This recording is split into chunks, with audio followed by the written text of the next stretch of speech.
Well, can you imagine? It has been quite a long time, but we got Patina truck videos to share.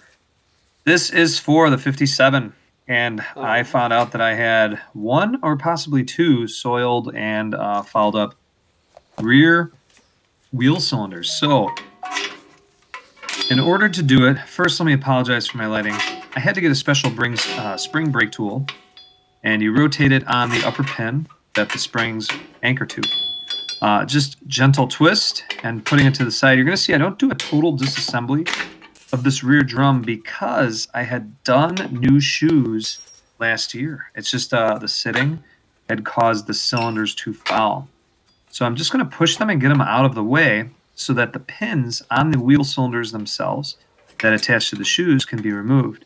Reaching behind then, I believe it was a half-inch nut or half-inch bolt was used on the two bolts securing the wheel cylinder to the backing plate, in addition to the hydraulic line. Also, if you hear screaming in the background right now, this is a voiceover. It's my child playing downstairs with my wife. But anyway, one bolt is out, second bolt is out, and I have since having gone to e-learning. Most of you have seen I haven't posted a video in quite some time. The reason being, my full-time job has essentially been making videos for my school and my students as I teach remotely automotive technology, small engine repair, and advanced auto tech. It's been a hell of a year with coronavirus. So this is one of my older videos, and I guarantee my lighting and everything will be so much better in the future because I've learned quite a bit. So the lighting on this one isn't so great. I did the best I could to lighten it up. So here's my struggle putting the camera behind myself. But also, you'll soon see that it was just a matter of getting my big fat head into that wheel well in order to remove those two bolts and fight it. So, once those two bolts are out, then you can remove the wheel cylinder. Since I decided to do this on a whim, I researched and actually Googled the casting number on the wheel cylinder itself and found out something very interesting.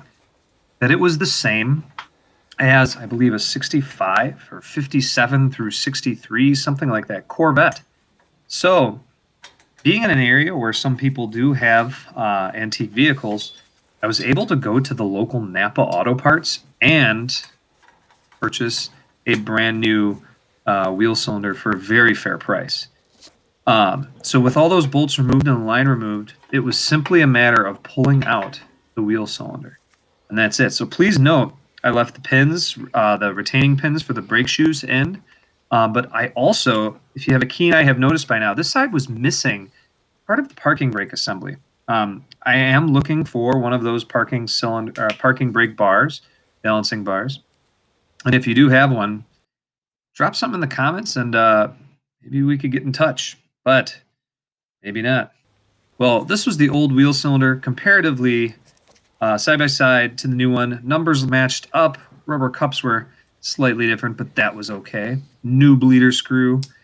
And here's where it gets tricky. The install was a little bit of wrestling. And you're asking, again, why didn't I clean the backing plate or anything? All that had been gone through with springs and stuff about a year ago. So now it was a matter of weak braking in the rear, or actually, I was experiencing some uneven braking, similar to what my 74 Mini Cooper was doing. Had I filmed that, we would have had hours of content. So it is now loosely placed in.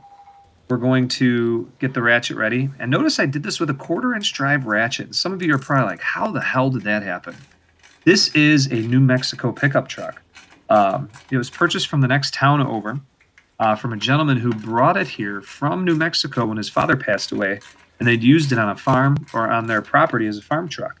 So a lot of stuff I've taken apart on this truck in the Midwest here in Chicago suburbs where we use road salt and all that nastiness. It's actually taken apart with a 1/4-inch drive ratchet, which is absolutely unheard of. So those two bolts are in.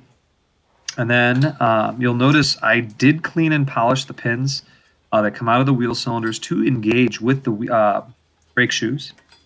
And getting those in and getting it all lined up to replace the drum is also a bit tricky, but and viewing this older video too, since I'm behind in life and have a newborn at home now, I also replaced those helper springs that you could see in the background. So I have the leaves, and then the shock is kind of like a helper spring shock. Those have been dumpstered, and they've been replaced with some Monroe heavy-duty rear shock absorbers, which are awesome.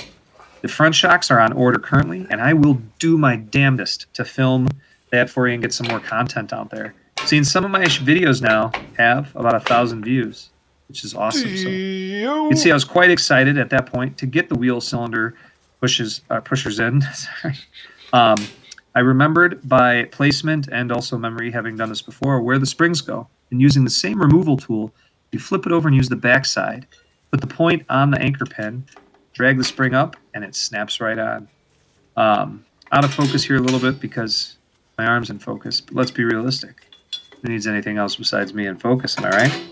And that is as simple as it gets. It was just a matter of shimming the shoes at this point to get them to seat properly. You can see that it's in there appropriately, and we're done. That's it. If you have time, please take a moment to like and subscribe. That's what keeps me doing this. Maybe someday I'll become rich. Take care, everybody.